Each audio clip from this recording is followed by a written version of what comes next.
Why is competitive advantage an important thing for your business?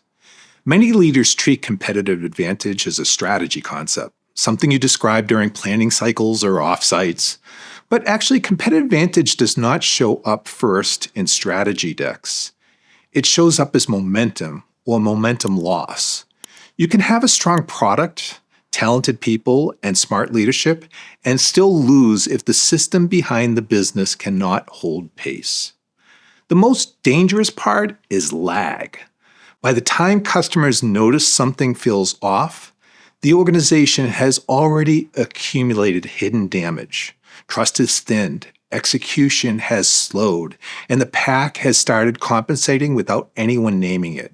Competitive advantage matters because it determines whether momentum compounds or quietly bleeds away. By the end of this video, you will understand why competitive advantage matters beyond strategy language, the difference between competitive advantage and sustained competitive advantage, and how losing it creates revenue volatility, drains the pack, and leaves cultural scars that weaken future execution long after the original issue is forgotten.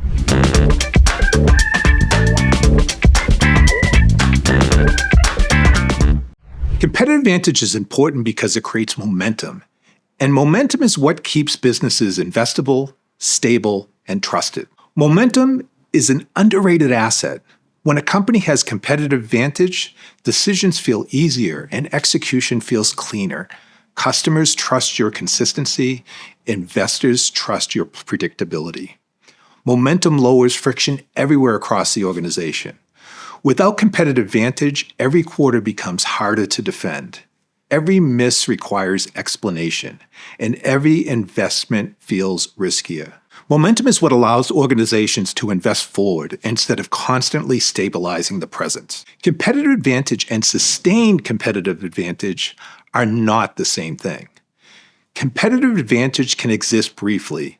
A feature lead, a pricing move, a regulatory window, a timing edge. Sustained competitive advantage is different. It's not a moment. It's a capability. It's the organization's ability to detect change early, decide coherently, to move together, to reinforce the move so it holds. Many companies confuse a temporary lead with a durable one. They celebrate the win, but they don't build the muscle that produced it. When the environment shifts, the advantage disappears, and nothing replaces it. When competitive advantage weakens, revenue becomes lumpy. And one of the first signs of eroding advantage is revenue lumpiness. Forecasts become harder to trust, and deals start slipping unpredictably. Growth comes in spikes instead of curves. This creates a secondary constraint. Hiring slows, investment pauses, risk tolerance drops, leadership's attention narrows. By the time leaders recognize this pattern, the organization is already starting to operate defensively. Revenue is volatile. It's not just a financial issue. It signals that advantage is no longer doing its stabilizing work. And this is where the pack matters. Customers don't experience your strategy. They experience your pack.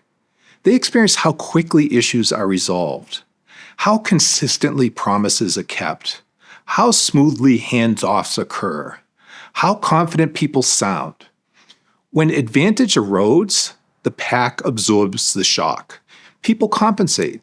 They work around broken processes. They patch gaps informally. From the outside, things look mostly fine, but inside, strain starts to accumulate. Now, the damage is often out of sync and hard to see. And this is what makes competitive advantage so important to protect. The damage does not arrive all at once. It arrives out of sequence. Customers feel friction before leaders see numbers. Employees feel exhaustion before customers complain. Middle layers feel misaligned before executives feel the urgency. Because the signals are not staggered, leaders often misdiagnose the issue. They treat symptoms instead of erosion.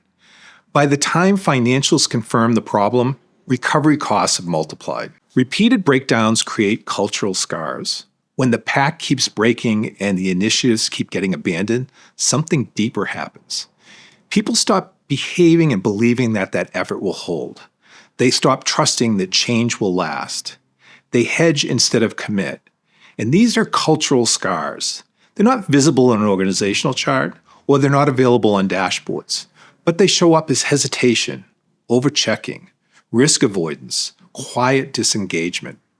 Customers eventually feel this drag, not because people care less, but because the system has taught them not to fully commit. If you want to see where your organization may be losing competitive advantage before the financials reveal it, download the EdgeFinder Overview PDF. It shows how leaders identify early signals of erosion, advance the right moves at the right time, and fortify the pack so gains turn into sustained advantage rather than temporary relief.